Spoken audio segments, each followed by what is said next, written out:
जब भी बात नवरात्र की आती है तो हमारा दिमाग पाठ पूजा, देवी माँ की अर्चना, आरती तक ही सीमित रह जाती है। लेकिन क्या आप जानते हैं कि नवरात्र का त्यौहार क्यों मनाया जाता है? इसकी मान्यता क्या है? सदियों से हम नवरात्र का त्यौहार मनाते आ रहे हैं, व्रत भी रखते आ रहे हैं। देश के अलग अलग हिस्सों में अलग अलग तरीके से इस त्यौहार को मनाया जाता है। कहीं कुछ लोग पूरी रात गरबा और आरती कर नवरात्र के व्रत रखते हैं, तो वही कुछ लोग व्रत और उपवास रख माँ दुर्गा और उनके 9 रूपों की पूजा करते हैं। लेकिन इस नवरात्र के पीछे असली कहानी क्या है? इससे जुड़ी एक पौराणिक कथा है। महिषासुर नाम का एक बड़ा ही शक्तिशाली राक्षस था। वो अमर होना चाहता था और उसकी इच्छा के चलते उसे ब्रह्मा की कठोर तपस्या की। ब्रह्मा जी उसकी तपस्या से खुश हुए और उसे दर्शन देकर कहा कि उसे जो भी वर चाहिए वो मांग सकता है। महिषासुर ने अपने लिए अमर होने का वरदान मांगा। महिषासुर की ऐसी बात सुनकर ब्रह्मा जी बोले, जो इस संसार में पैदा हुआ है उसकी मौत निश्चित है, इसलिए जीवन और मृत्यु को छोड़कर जो चाहे मांग लो। ऐसा सुनकर महिषासुर ने कहा, ठीक है प्रभु, फिर मुझे ऐसा वरदान दीजिए, मृत्यु ना तो किसी देवता या असुर के हाथ हो और ना ही किसी मानव के हाथ, अगर हो तो किसी स्त्री के हाथों हो। महिषासुर की ऐसी बात सुनकर ब्रह्मा जी ने तथास्तु कहा और चले गए। इसके बाद तो महिषासुर राक्षसों का राजा बन गया। उसने देवताओं पर आक्रमण कर दिया। देवता घबरा गए। हालांकि उन्होंने एकजुट होकर महिषासुर का सामना भी किया, जिसमें भगवान शिव और विष्णु ने भी उनका साथ दिया। लेकिन महिषासुर के हाथों सभी को पराजय का सामना करना पड़ा और देवलोक पर महिषासुर का राज हो गया। महिषासुर से रक्षा करने के लिए सभी देवताओं ने भगवान विष्णु के साथ आदि शक्ति की आराधना की। उन सभी के शरीर से एक दिव्य रोशनी निकली, जिसने एक बेहद खूबसूरत अप्सरा के रूप में देवी दुर्गा का रूप धारण कर लिए। देवी दुर्गा को देख महिषासुर उन पर मोहित हो गए और उसने शादी करने का प्रस्ताव सामने रखा। बार बार वो यही कोशिश करता था। देवी दुर्गा मान गई, लेकिन एक शर्त पर उन्होंने कहा कि महिषासुर को उनसे लड़ाई में जीतना होगा।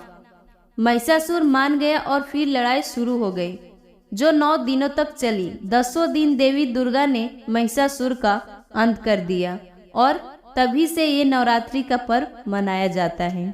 सनातन धर्म में नवरात्रि के 9 दिनों में दुर्गा के 9 रूपों की पूजा का बहुत अधिक महत्व होता है। माना जाता है कि 9 दिनों तक अगर विधि विधान के साथ माँ दुर्गा के 9 रूपों की पूजा अर्चना की जाए तो माँ दुर्गा प्रसन्न होकर आपकी हर मनोकामनाएं पूरी करती है। इन 9 दुर्गा देवियों को पापों की विनाशक कहा जाता है। हर देवी के अलग अलग वाहन है, अस्त्र शस्त्र है, परंतु यह सब एक है और सभी परम भगवती दुर्गा जी से ही प्रकट हुई है। दुर्गा जी पहले स्वरूप में शैलपुत्री के नाम से जानी जाती है। ये ही 9 दुर्गों के प्रथम दुर्गा है। पर्वतराज हिमालय के घर पुत्री रूप में उत्पन्न होने के कारण इनका नाम शैलपुत्री पड़ा। नवरात्रि पूजन के प्रथम दिवस इन्हीं की पूजा और उपासना की जाती है। इनका वाहन वृषभ है, इसलिए यह देवी वृषारूढ़ा के नाम से भी जाना जाती है। शैलपुत्री का स्वरूप चंद्रमा को दर्शाता है, इसलिए इनकी पूजा के जातक के चंद्रमा से संबंध दोष दूर हो जाते हैं। नवरात्रि के दूसरे दिन माँ ब्रह्मचारिणी की पूजा का विधान होता है। मान्यता है माँ ब्रह्मचारिणी देवी की कृपा से सर्वसिद्धि प्राप्त होती है। इस दिन माँ दुर्गा के दूसरे स्वरूप माँ ब्रह्मचारिणी को मंगल ग्रह को नियंत्रित करने वाला माना जाता है। इसलिए इस रूप की पूजा करने से व्यक्ति के मंगल ग्रह के बुरे प्रभाव कम हो जाते हैं। नवरात्रि के तीसरे दिन दुर्गा जी के तीसरे स्वरूप माँ चंद्रघंटा की पूजा की जाती है। इन देवी की कृपा से साधक को अलौकिक वस्तुओं के दर्शन होते हैं। माना जाता है कि माँ चंद्रघंटा शुक्र ग्रह को नियंत्रित करती है। शुक्र से पीड़ित जातकों को देवी के इस रूप की पूजा करना शुभ माना जाता है। नवरात्र पूजन के चौथे दिन कुसमंडा देवी के स्वरूप की ही उपासना की जाती है। ज्योतिष शास्त्र के अनुसार देवी का यह स्वरूप सूर्य से संबंधित होता है। मान्यता है कि यदि किसी जातक को सूर्य से संबंधित परेशानियां या सूर्य दोष से मुक्त होना होता है तो माँ कुसमंडा की पूजा फलदायी होता है। नवरात्रि का 5वां दिन स्कंद माता की उपासना का दिन होता है। मोक्ष के द्वार खोलने वाली माता परम सुखदायी है। देवी स्कंद माता बुध ग्रह को नियंत्रित करती है, इसलिए माँ स्कंद माता की पूजा करने से व्यक्ति के बुध ग्रह से बुरे प्रभाव से मुक्ति मिलती है। नवरात्रि के 6ठे दिन देवी दुर्गा के 6ठे स्वरूप की पूजा की जाती है, इसलिए उपासना और आराधना से भक्तों को बड़ी सहजता से अर्थ, धर्म, काम और मोक्ष चारों फल की प्राप्ति होती है। इससे रोग, शोक, संतान और भय नष्ट हो जाते हैं। जन्मों के समस्त पाप भी नष्ट हो जाते हैं। देवी माँ के इस स्वरूप को पूजने से बृहस्पति के बुरे प्रभाव से मुक्ति मिलती है। माँ कात्यायनी बृहस्पति ग्रह को नियंत्रित करती है।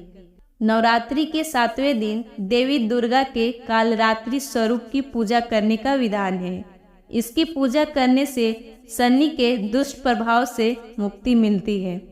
ज्योतिष के अनुसार शनि ग्रह को माँ कालरात्रि नियंत्रित करती है।